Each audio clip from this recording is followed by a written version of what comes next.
The moment my father handed my younger sister the company I had spent half my life building, something inside me shut off so completely that I could almost hear it happen. It was not anger at first. It was not even heartbreak. It was the cold realization that every late night, every missed holiday, every sacrifice I had made for 14 straight years had only turned me into the perfect employee, never the successor. And the worst part was watching everyone in that room act like I should be grateful to stay employed in the empire I practically built with my own hands. My name is Ryan Mercer, and for most of my adult life, Mercer Development Group was not just where I worked. It was my identity. My father started the company before I was born with 1 pickup truck and 3 laborers. By the time I entered the business at 20 years old, we were handling mid-sized commercial projects across the state. I worked summers on construction sites while other college kids partied at beaches. I learned estimating software before I legally drank alcohol. I studied civil engineering because Dad said the company would need someone technical one day. Every choice I made revolved around preparing myself to take over the family business. Meanwhile, my younger sister Vanessa lived a completely different life. She moved to Chicago after college and bounced between marketing agencies, posting rooftop cocktail photos online while I spent my weekends covered in dust at unfinished job sites. She came home twice a year for holidays, usually complaining about airport delays or bad coffee while Dad treated her like some kind of celebrity visitor. Even then, I ignored the small warning signs because I believed hard work eventually spoke for itself. I was wrong. The announcement happened during what I thought was a routine leadership meeting. Dad sat at the head of the conference table with that serious expression he always used before discussing company changes. My mother sat beside him pretending to smile, though I noticed how tightly she gripped her coffee cup. Vanessa sat across from me wearing an expensive cream-colored blazer that probably cost more than the first car I ever bought. She looked nervous for exactly 3 seconds before confidence took over her face. Dad cleared his throat and folded his hands together. "Ryan, your mother and I have made a decision about the future of the company. Next year, when I officially retire, Vanessa will step in as Chief Executive Officer." For a moment, I genuinely thought I misunderstood him. I stared at him waiting for the rest of the sentence, waiting for him to say we would run it together or that she would handle branding while I led operations. Instead, he just sat there like the matter was settled. Then he smiled at me. "You will continue leading operations, of course. Nothing changes about your role. Frankly, the company could not function without you." I remember blinking several times because my brain was struggling to process how casually he had just destroyed 14 years of my life.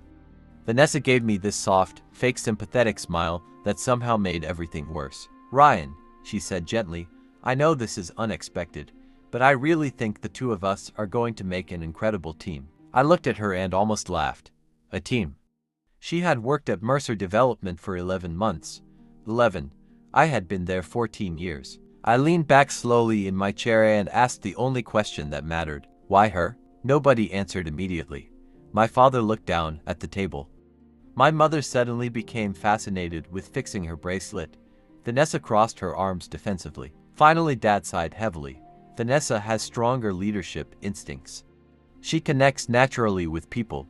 Clients respond well to her energy. I nodded slowly while a pressure built behind my ribs. "And me? You are exceptional operationally," Dad said carefully. "You understand systems, execution, logistics. But leadership requires a different kind of personality." The sentence hit me harder than I expected because I finally understood something I had missed my entire life. No matter how much I accomplished, my father never saw me as the face of the company. I was the engine under the hood, useful, necessary, invisible. Mom tried stepping in to smooth things over like she always did.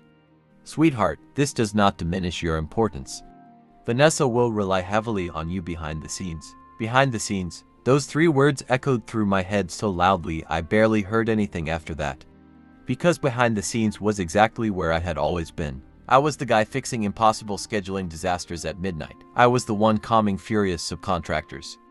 I was the one redesigning structural plans to save projects from collapsing financially. Dad got photographed shaking hands with investors while I sat in trailers solving problems nobody else could handle. Vanessa walked over and squeezed my arm like I was some upset employee needing reassurance. "This is still your company too, Ryan." I looked directly into her eyes and realized she truly believed that.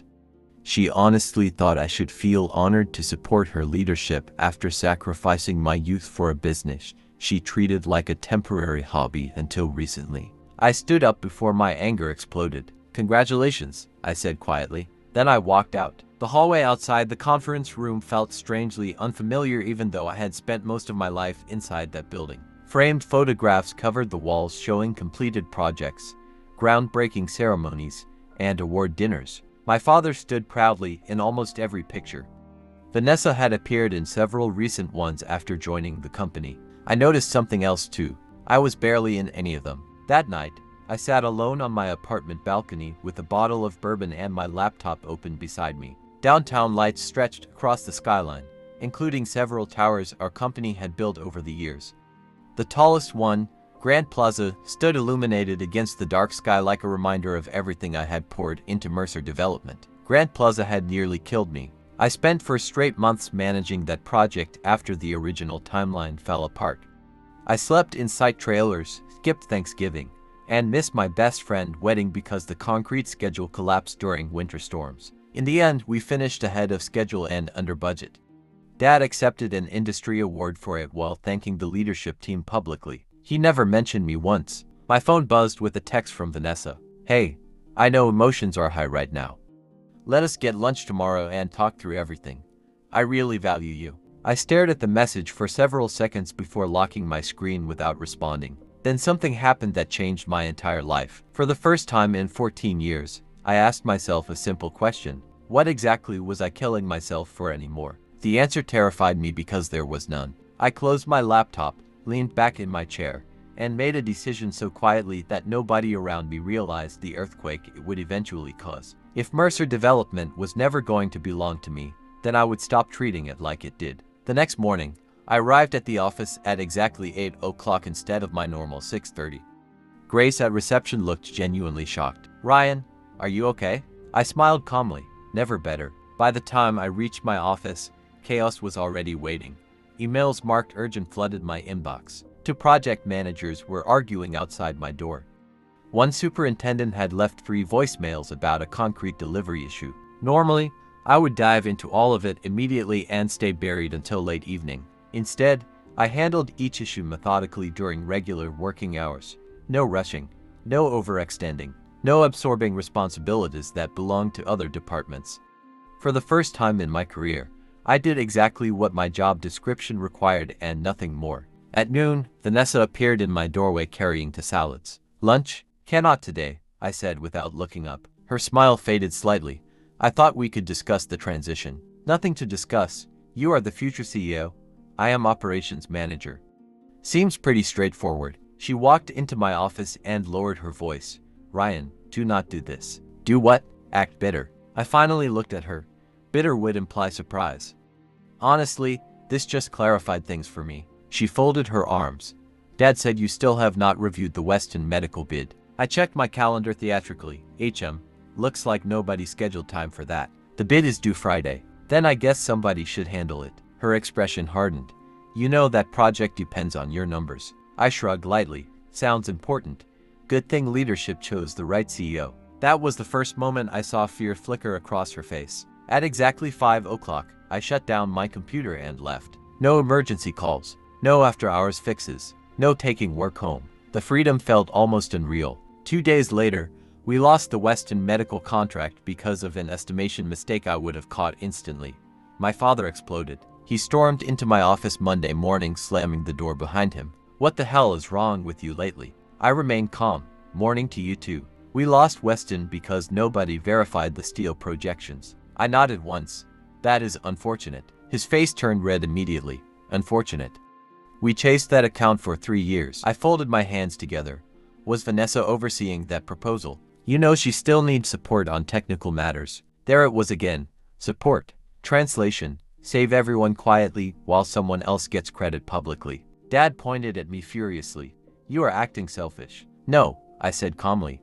"I am acting according to my actual position in this company." "What does that even mean?" "It means owners sacrifice everything because they are building something for themselves.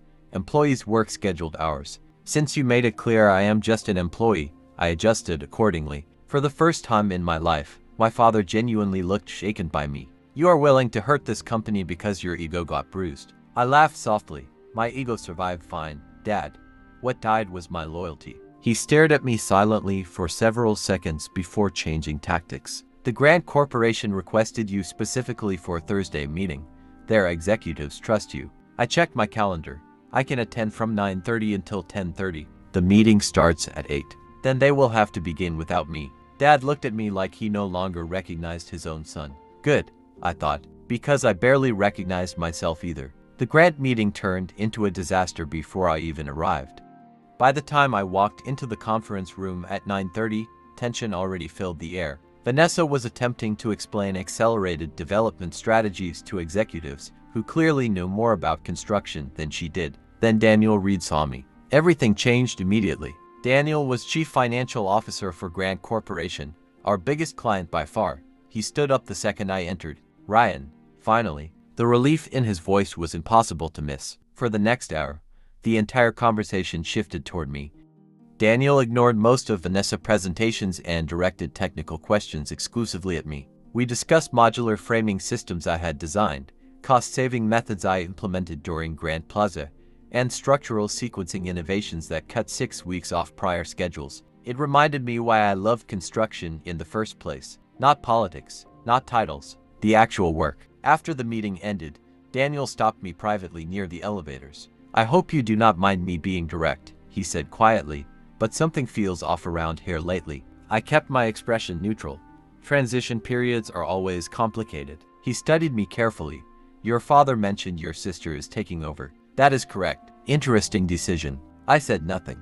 Daniel nodded slowly like my silence confirmed everything he suspected. Well, for what it is worth, Grant Corporation values you immensely. Frankly, half the reason we stayed loyal to Mercer Development was because we trusted your judgment specifically. I thanked him politely. Then he handed me his business card. If you ever want to explore opportunities outside your family business, call me. That card sat in my wallet for 3 weeks before I used it. Meanwhile, Mercer Development began unraveling faster than anyone expected. Vanessa kept chasing growth aggressively without understanding operational limitations. She promised unrealistic timelines to impress clients. She approved impossible budgets assuming our teams would somehow make them work. She treated construction like branding strategy instead of logistics and physics. Within 2 months, 3 major projects were behind schedule. Clients started complaining. Subcontractors grew frustrated. Internal managers panicked constantly. And for the first time in company history, I refused to save everyone. I handled my responsibilities professionally during working hours. But I stopped rescuing disasters created by executive incompetence. One Sunday afternoon, my mother appeared unexpectedly at my apartment. She looked exhausted in a way I had never seen before. Your father is falling apart, she admitted quietly after sitting down. I leaned against the kitchen counter. The company struggling. She nodded immediately. Vanessa is overwhelmed. Clients are angry. Your father barely sleeps anymore. I stayed silent. Mom looked around my apartment, noticing changes. Bookshelves lined the walls now. Model buildings sat partially assembled across my dining table.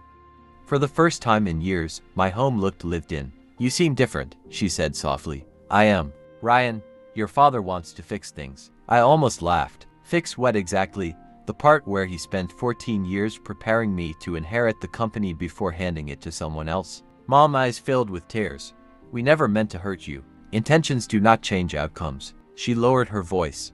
Your father thinks you are punishing us. No. I am finally respecting myself. That sentence seemed to break something inside her. Dinner at the family house that Monday felt more like a hostage negotiation than a family gathering. Dad looked older than I remembered. Vanessa barely touched her food. Finally, Dad set down his fork heavily. I made a mistake. Hearing those words from him shocked me more than the original betrayal. He rubbed his forehead tiredly. I underestimated how much this company depended on you. Not exactly the issue, Dad. No, he admitted quietly. The issue is I spent years assuming you would always stay no matter how little recognition you received. The honesty stunned the room into silence. Vanessa looked furious. So this is my fault now. Nobody answered. She pushed back from the table aggressively. I left my career to help this family too. Dad sighed heavily. This industry is more complicated than we realized. Her eyes flashed toward me instantly. You could help instead of standing there watching everything collapse. I met her stare evenly. You mean like I have helped for 14 years? She opened her mouth, then stopped because she knew I was right. Dad leaned forward desperately. Ryan, let us restructure leadership. Co-CEO, equal ownership, whatever you want. But something unexpected happened inside me then. I realized I no longer wanted it. That company had consumed my entire adult life. It had cost relationships, health, peace, and happiness. Even if Dad handed me everything at that table, I would always remember that recognition only came after they started failing without me. I pushed my chair back slowly. It is too late. Dad's face went pale. Son, no. Listen carefully. You taught me something important these past few months. You showed me exactly what my value actually means to this family when titles are involved. I cannot unknow that now. Vanessa looked suddenly nervous. What are you saying? I reached into my jacket pocket and placed an envelope on the table. My resignation. The silence afterward felt suffocating. Mom started crying immediately. Dad stared at the envelope like it was a loaded weapon. You are leaving the company. I nodded once. Where will you go? I looked directly at him. Grant Corporation made me an offer last week. Vanessa's face completely drained of color. Dad whispered the next words like they physically hurt him. Our biggest client. I stood up calmly. Not anymore. 3 months later, I officially became Executive Director of Development for Grant Corporation. The salary nearly doubled what Mercer paid me. But honestly, the money mattered less than something else. Respect. For the first time in my professional life, people listened when I spoke because they valued my expertise, not because they expected endless sacrifice. My opinions shaped strategy directly. My name appeared on presentations. Executives asked for my recommendations publicly instead of hiding me behind conference room doors. And Mercer Development, they collapsed slowly. Grant Corporation terminated future contracts 6 months after I left. 2 other major clients followed within the year. Without stable revenue, cash flow problems exploded. Senior project managers started quitting. Subcontractors demanded upfront payments because trust disappeared. Dad tried keeping the company alive, but the damage spread too fast. One evening almost a year after my resignation, I drove past our old headquarters accidentally. The parking lot was half empty. Several office windows were dark. The giant Mercer Development sign still stood outside, but even from the road it looked faded somehow. I pulled over without really thinking and sat there quietly watching the building. That place used to mean everything to me. Now it just looked small. My phone buzzed suddenly. A message from Daniel Reed. Board approved your expansion proposal.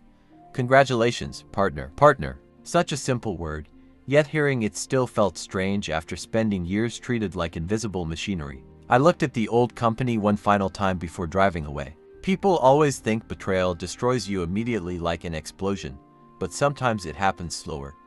Sometimes betrayal is realizing your loyalty was only valuable as long as it stayed silent. Sometimes the people closest to you mistake your reliability for weakness until the moment you finally stop carrying them. And sometimes the most satisfying revenge is not revenge at all. Sometimes it is simply walking away and succeeding loudly enough that everyone who underestimated you is forced to watch.